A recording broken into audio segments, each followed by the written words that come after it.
बाल काटना नाई का धर्म नहीं धंधा है।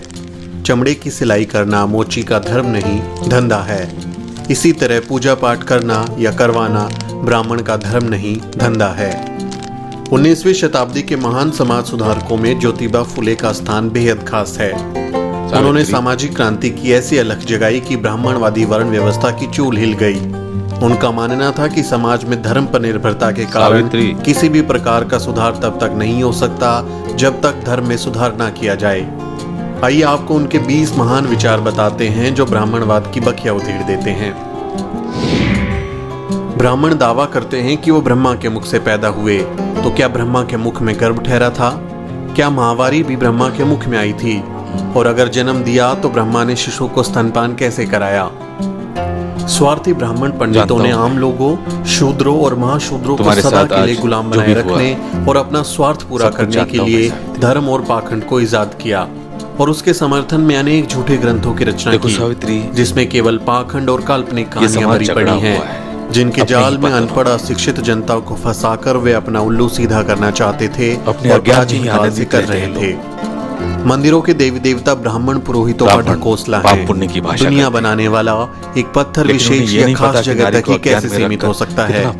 जिस पत्थर से सड़क और मकान वगैरह बनाया जाता है उसमें देवता कैसे हो सकते हैं? नहीं लिखा था। अगर पत्थर में मंत्रों के जरिए देवता आ सकते हैं, तब तो मंत्रों के जरिए मुर्दों को भी जिंदा किया जा सकता है। हम नारी को शिक्षित अगर सबको बनाने वाला एक है और उसने ही सभी चीजों को सबके लिए बनाया है, तो फिर धर्म अनेक कैसे हो सकते हैं? सारा समाज मुक्त हो जाए। जाति प्रथा धर्म नहीं है, बल्कि ये ब्राह्मणों की अन्य लोगों को नीच मानने की प्रवृत्ति है। अगर कोई किसी व्यक्ति द्वारा गुजारा करने के लिए किया गया कर्म उसका धंधा है, न कि धर्म।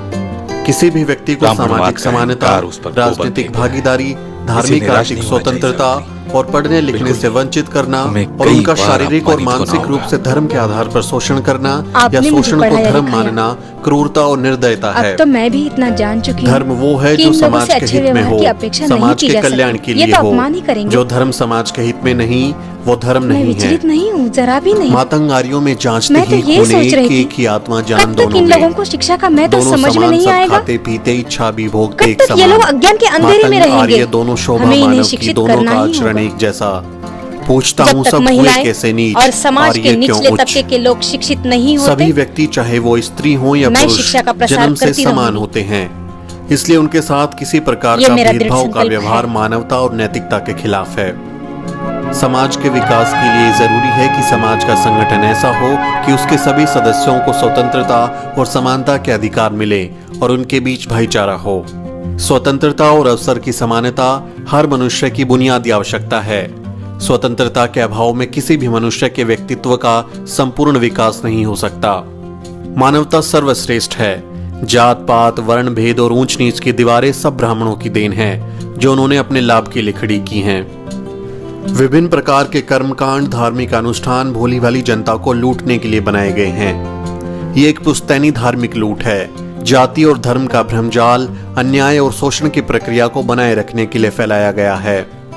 धनी किसान की शादी में उनके रिश्तेदारों और बारातियों की अनदेखी कर ब्राह्मण दक्षिणा के लिए इतनी हड़बड़ी मचाते हैं कि वर वधू के पिताओं को रिश्तेदारों का स्वागत करने का मौका भी नहीं मिलता। ऐसे निर्लज्ज भिखारी किसी दूसरे देश या जाति में मिलेंगे?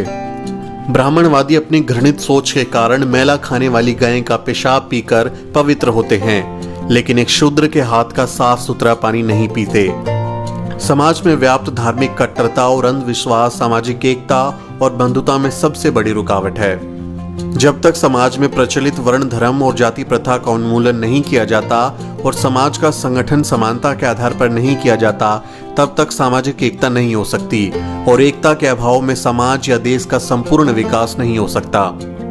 अगर ब्राह्मण विद्वानों को सही में सभी लोगों में एकता स्थापित करने और देश के उत्थान की चिंता है, तो सबसे पहले उन्हें वर्ण धर्म को जल समाधि दे देनी चाहिए और सभी के साथ समानता का व्यवहार करना चाहिए। तभी समाज में वास्तविक एकता स्थापित की जा सकती है और देश का उत्थान हो सकता है। विद्या बिना गई मति, मति बिन गई गति, गति बिन गई नीति, नीति बन गया वित्त, वित्त बिन चरमराए शूद्र, एक अविद्या ने किए कितने अनर्थ। राष्ट्रपिता ज्योतिबा फुले और क्रांति ज्योति माता सावित्रीबाई फुले के ये विचार बहुजन समाज को हमेशा प्रेरणा देते रहेंगे।